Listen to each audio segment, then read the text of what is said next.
नमस्कार, मी श्रीधर जिले शिकवण न्यूज अनकटमध्ये तुम्हा सर्वांचं स्वागत करतोय। पाहूया टॉप 10 घडामोडी। आज भंडाऱ्यामधील सार्वजनिक वाचनालय येथे आर्ट ऑफ लिव्हिंगच्या माध्यमातून जागतिक महिला दिन आणि क्रांतिज्योती सावित्रीबाई फुले स्मृती दिनानिमित्त होतकरू महिलांचा सत्कार करण्यात आला। यावेळेला महिलांना स्मृतिचिन्ह न देता लक्ष्मी तुरूचे झाड देण्यात आले। लक्ष्मी तुरूचे झाड हे कॅन्सरसाठी उपयुक्त असल्यामुळे मानवी जीवनात त्याचा नक्की फायदा होईल या हेतूने या झाडाचं वाटप करण्यात आले।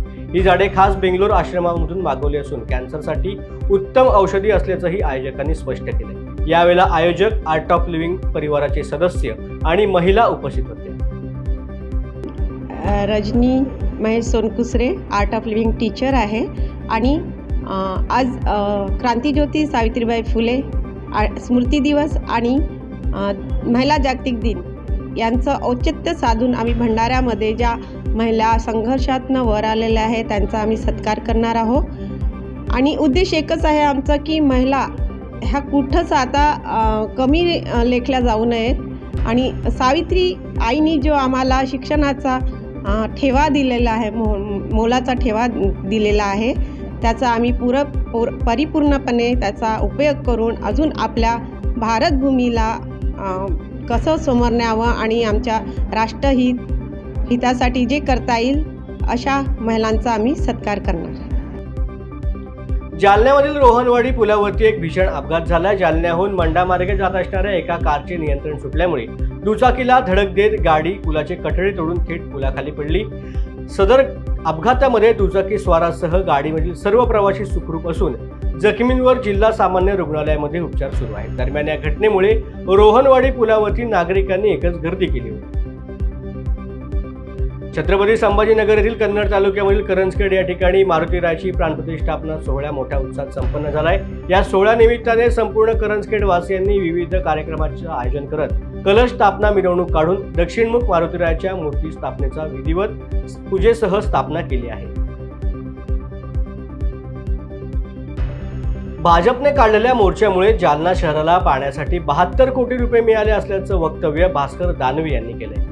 जालना शहराला घाणेवाडी जायकवाडी योजनेचं पाणी नेमकं कोणी आणलं यावरून सध्या राजकारण सुरू आहे। काँग्रेसचे आमदार कैलास गोरंट्याल यांनी दावा करत मीच घाणेवाडी जायकवाडी पाणीपुरवठा योजना जालना शहरासाठी आणली असल्याचं मत व्यक्त केलं, तर तो जलसम्राट म्हणून घेत असेल, मात्र महायुतीचे सरकार असताना ही योजना मी मंजूर करून घेतली असा दावा खोतकर यांनी व्यक्त केला।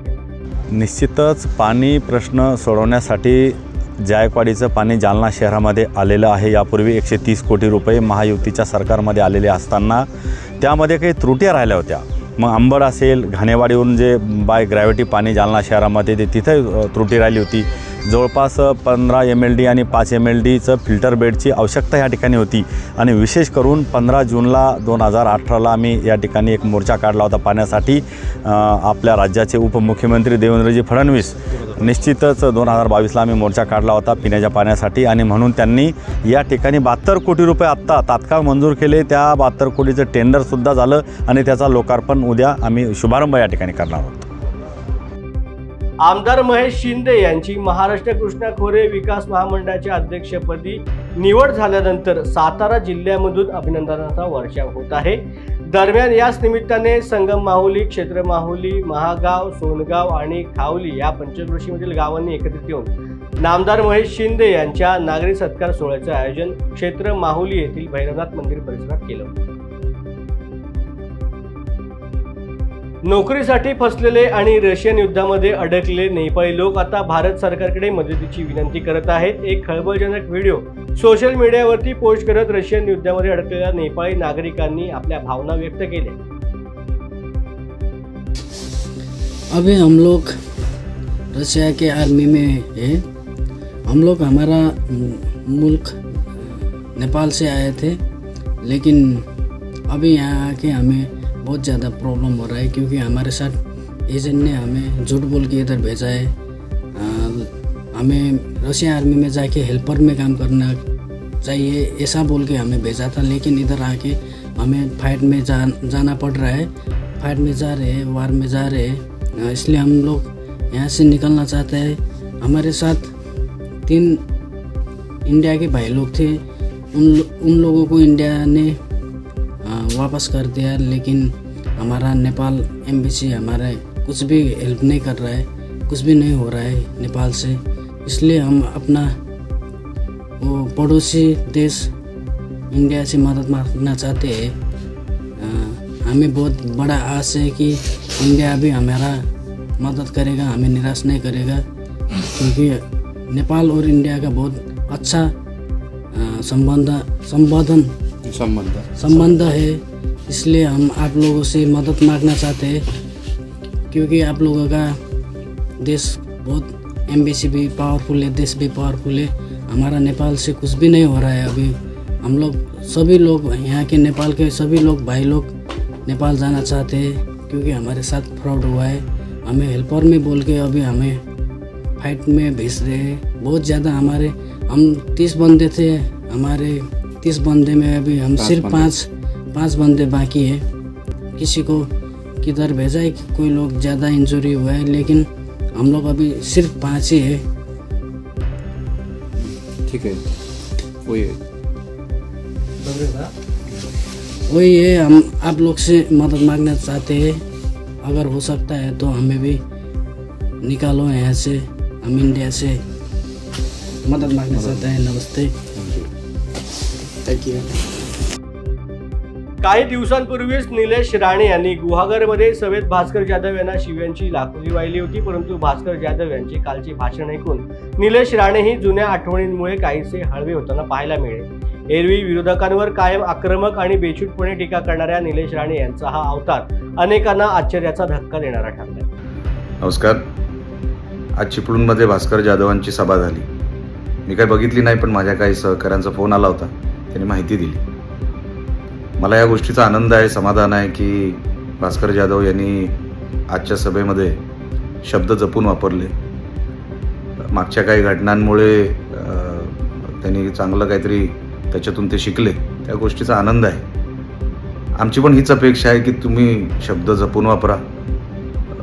वाईट शब्द वापरायला आम्हालाही काय आवडत नाही, पण ठीक आहे, तरी तुम्ही टीका केली संस्कृती वगैरे.